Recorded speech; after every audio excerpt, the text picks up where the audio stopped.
एका कुटुंबात आई बाबा, त्यांचा लहान मुलगा आणि एक म्हातारी आजी राहायचे.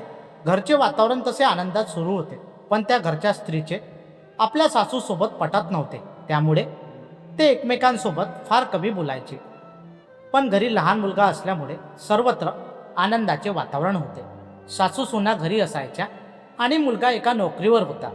त्या लहान मुलाचे नाव वैभव होते. वैभव शाळेत जायचा. वैभव आपल्या आजीचा फार अंगावरचा होता.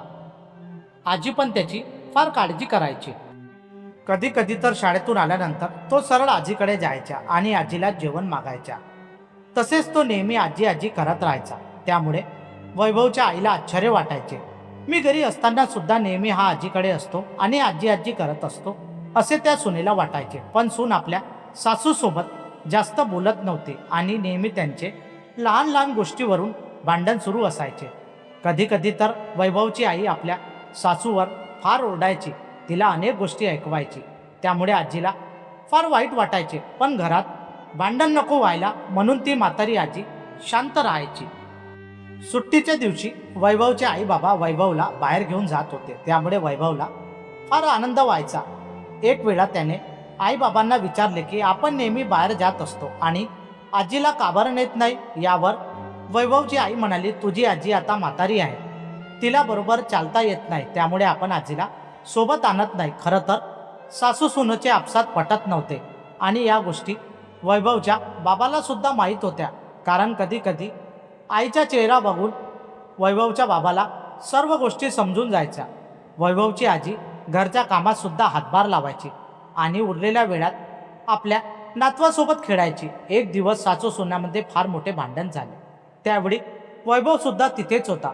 तो आजीकडे जात असताना त्याच्या आईने त्याला आवाज दिला आणि वैभववर सुद्धा ती ओरडली. त्यामुळे वैभव शांतपणे आपल्या आईकडे बघत होता आणि आपल्या खोलीत गेला. संध्याकाळी बाबा आल्यानंतर त्याने बाबांना सर्व गोष्टी सांगितल्या. वैभवच्या बाबाने वैभवच्या आईला विचारले तर तिने सासूची चुकी आहे म्हणून सांगितले. पण बऱ्याच दिवसापासून या गोष्टी घडत होत्या. असेच काही दिवस निघून गेले.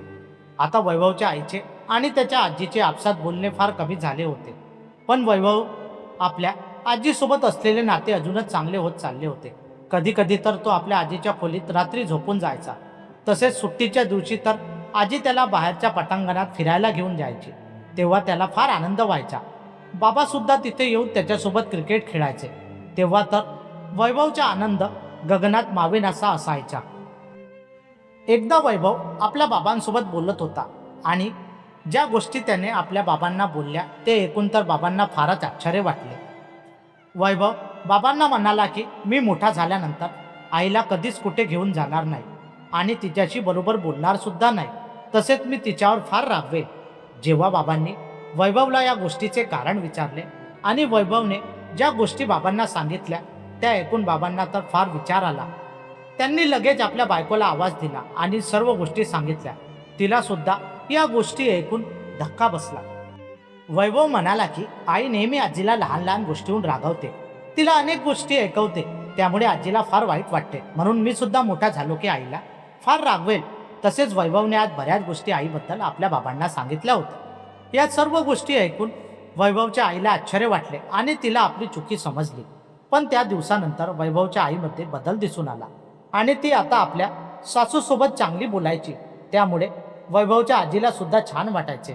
कालांतराने ते दोघे पण एकमेकांसोबत चांगले बोलू लागले आणि या सर्व गोष्टीमुळे वैभवला छान वाटू लागले. तसेच वैभवच्या बाबांना सुद्धा आनंद होऊ लागला.